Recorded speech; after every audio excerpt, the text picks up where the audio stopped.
babes, welcome back to another brand new video. I'm so excited that you guys are here today. If you want to follow me, you can do so on Facebook, Instagram, Pinterest, and TikTok using @PlanaGoAmy. Don't forget to hit the subscribe button and the notification bell so you never miss another brand new video from me. Let's get into the video.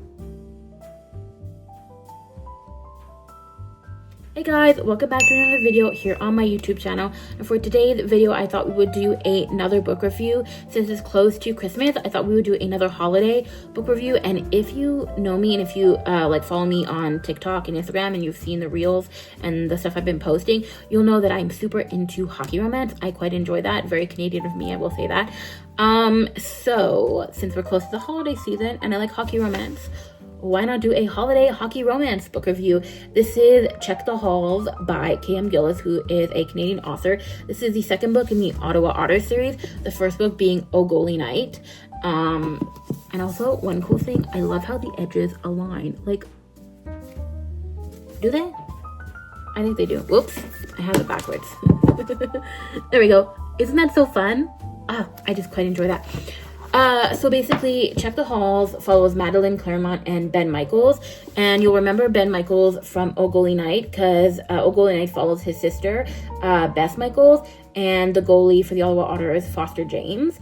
And basically, the epilogue of this book is where this book picks up because the epilogue of this book is actually in the POV of Ben Michaels. Basically, him, Beth Michaels, and Foster James are either coming out of the car or going to the car from some event or something. I don't remember right now. And he looks across the street, and on the sidewalk is his high school sweetheart, Madeline Claremont. And he's kind of surprised to see her there because him and Beth are actually not from Ottawa. They're from Nova Scotia, if I'm not mistaken. And so is Madeline Claremont, his high school sweetheart. So he's kind of surprised to see her there. And by the way, this book here is Second Chance Romance, which I have previously read a Second Chance Romance. I read the one in the Off-Campus series. I don't remember the name of it right now. And I did not enjoy that second romance trope. So I was kind of worried going into this one, like if I was going to enjoy it or not. I did buy it because I enjoyed the first book. So like, I think I might enjoy this one, but truly enjoyed this one. I think this was a great use of the second chance romance trope and it was done super well. So really, really enjoyed this. So like I said, I was talking about the epilogue of the previous book and that's where this one picks up. So he walks across the street to Madeline and he kind of asks her like, hey, how you doing? She's like, kind of good. And like, would you like to go for coffee? And she said, like, don't think that's a good idea. Cause he's always kind of like never stopped thinking about her and kind of like, I think he always was upset with himself at how the relationship ended. And something that's interesting is you get to see how the relationship ended as well as how the second chance romance blossoms because it has flashbacks, which at first I didn't quite enjoy the flashbacks because I'm like, I want to be like right now where the second chance part is happening. But I think the flashbacks are so important to understand like how they got to the breakup point in the first part, and it helps to kind of like set the scene for how they're going to get back together and the whole second chance part. So basically, Madeline Claremont started dating somebody about like 3 years ago, I think, and she ends up getting engaged 2 years later, and the guy ends up moving to Ottawa for his job because he's like a big wig lawyer. And so she ends up moving to Ottawa after they get engaged, so like 2 years after they were dating. And it's kind of like not going well, like in the sense like there's no intense bickering or fighting. It's just like it's sort of like they're not great for each other. It's just sort of like it's whatever. It's like he doesn't remember that she doesn't like pickles and anything, so when he orders something that has pickles in it, he doesn't take it out. Like just the little things, but there's no like bickering or no fighting. And eventually what happens is she works at a charity and they lost one of their two ambassadors, sports ambassador, because of something he did. I think it was like drunk driving or something like that. So he can't be an ambassador anymore. And so they're trying to put out names of people who they could find who could be a good celebrity ambassador for the charity.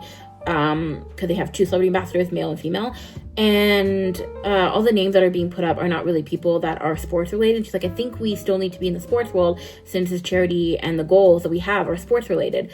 So she puts forth Ben Michaels, and they're like, how do you know him? She's like, oh, I knew him, went to high school together. It's kind of what she leaves it at. And so she reaches out, kind of like uncertain about reaching out, but then she does reach out to Ben Michaels about the position. She's like, we're just going to make it professional. We're just going to work professionally, because she is like responsible for the gala, and kind of like that's her responsibility, is the big gala, the big charity event for this charity, where the celebrity ambassadors are super important in this aspect.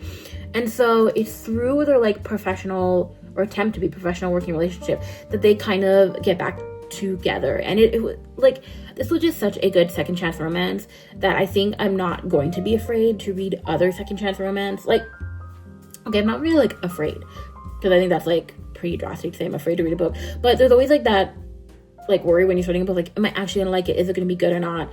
And that's what I had going into this one, just because it was second chance. But I think the author did it so well, and it was just so enjoyable, and there were like so many scenes that were like so good, and like it was just the little things, how like I think he at one point saw that she was probably like really hungry, and he went out and got her some food, some shawarma, and he remembered to take the pickles out to ask with no pickles, because she doesn't like pickles, and like he remembered that, but her current fiance didn't remember that. And so then we get to the scene where she kind of like breaks up with her fiance. He says a bunch of different things, like how she should quit her job because like it's really stressful and they don't like see each other much, even though like he has a big job that like takes him away a lot from the house. And he was like, oh, like if we have kids in the future, like you shouldn't be working. She's like, I do actually enjoy my job, and I do really enjoy like who she's working with, because that was like her dream to work with this person. She looked up to this person that she's actually that is her boss, and that is the head of the charity and runs it. So he says a bunch of different things, and she ends up just like walking away from the conversation and going and starting to pack a bag and pack her pet carrier, because she has a cat, like a Cheshire cat, I think, something like that, or call them Cheshire. I think his name is Cheshire. And then she just sort of like packs her bag. He's like, what are you doing? And then she's like laughing and all that stuff, like kind of like that laughing of like, finally this is what broke the camel's back, like this is what is pushing her over the edge to like actually leave.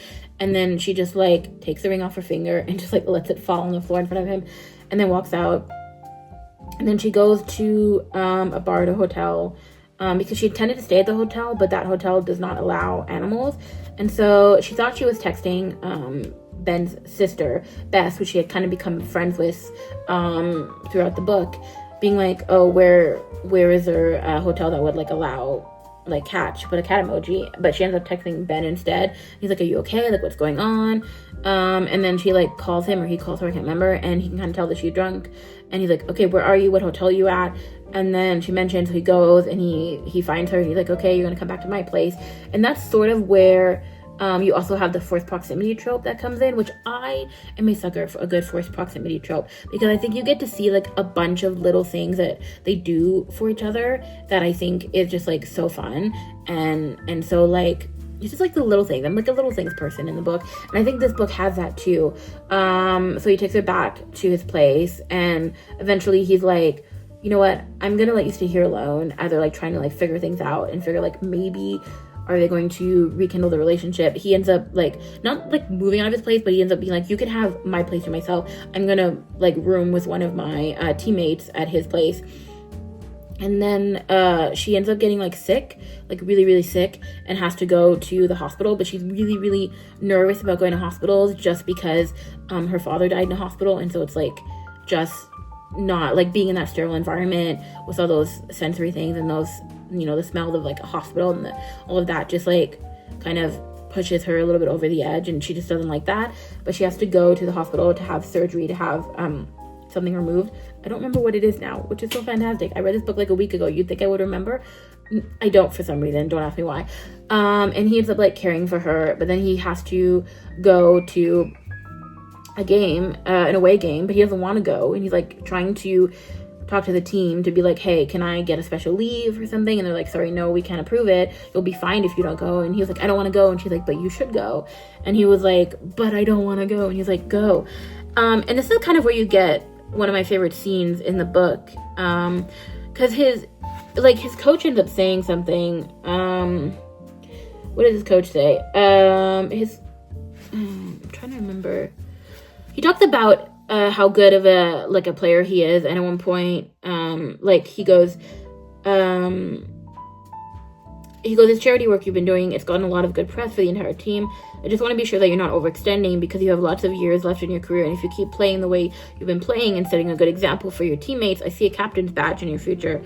And he goes, Ben goes, thank you, sir. I have worked really hard and I'm grateful it hasn't gone unnoticed. And then the coach goes, you had me worried. When you asked to skip the game, I thought you were going to refuse to play and I'd have to suspend you. I would have hated to do it. You've done so well, and it would be a damn shame to see all your hard work be jeopardized by some passing distraction. So then Ben says, with all due respect, coach, that passing distraction is the only reason I'm here right now. If she asked me to stay with her, I would have. In fact, she insisted that I come, so I'm here, and I will play tonight, and again in 2 days, and 2 days after that, I will give everything I have to this team, an organization that has given me so much in return. But I think you should set your sights on someone else for your captain, because if the time ever comes where I have to choose a team or her, I will choose her. Michaels, I didn't mean to imply. I just want you to think about your future. He goes, Madeline is my future. I'm 30 years old. I've already had the career most guys dream about. But realistically, how many more years do I have before I retire? 6? Maybe 8 if I'm lucky. That's if everything goes well. I could be injured tonight and be done. Because he talks about being injured because the coach was injured at a young age in hockey, in his 20s or 30s, which is why he's a coach now, a young coach. The coach goes, don't talk like that, kid. He goes, not like I want to get hurt, but it's the risk I take every time I step on the ice. You know that better than anyone. And then he says, I need you to know that I'm grateful every day for the opportunities I've been given. I love my teammates, my team, my fans. I love hockey, but I love her more. If I have to choose, I'll choose her. So I kind of really liked that because it was him sort of realizing that, because how they broke up was he was drafted out of high school to, I believe, Pittsburgh, if I'm not mistaken, or Philadelphia, one of the two. I was confused that they will start with P.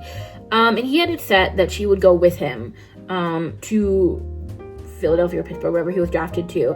And she kind of came to a point where she's like, I'm in college, I'm doing my classes, I don't want to leave. And she was like, you kind of assumed I would go with you to Pittsburgh, but she was like, I kind of never made that decision that I wanted to go wherever you were drafted to. That wasn't here. So that's sort of how the breakup happens. And so I think he realized that at that point he had put hockey first so much that he lost the true love of his life, his high school sweetheart. And so you have in this second chance romance him realizing that and him going I'm not gonna actually put hockey first above the person that I have been in love with since high school. And I think that scene and those lines just was that. It's just when he realized that and he said that out loud and he goes, like I said, he goes, I love hockey, but I love her more. And if I have to choose, I'll choose her.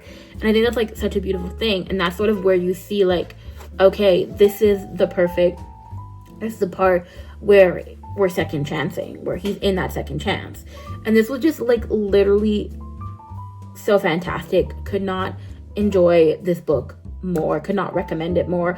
I also love it references how when she was sick and he was gone for the away games, they wanted to decorate his condo for Christmas, her and her mother, because her mother came to watch her while he was at the away games to make sure everything was okay and that if she needed any help was there. And it talks about them braving the Black Friday sales at Michael's, and I work at Michael's, so I liked that little reference. That was kind of fun.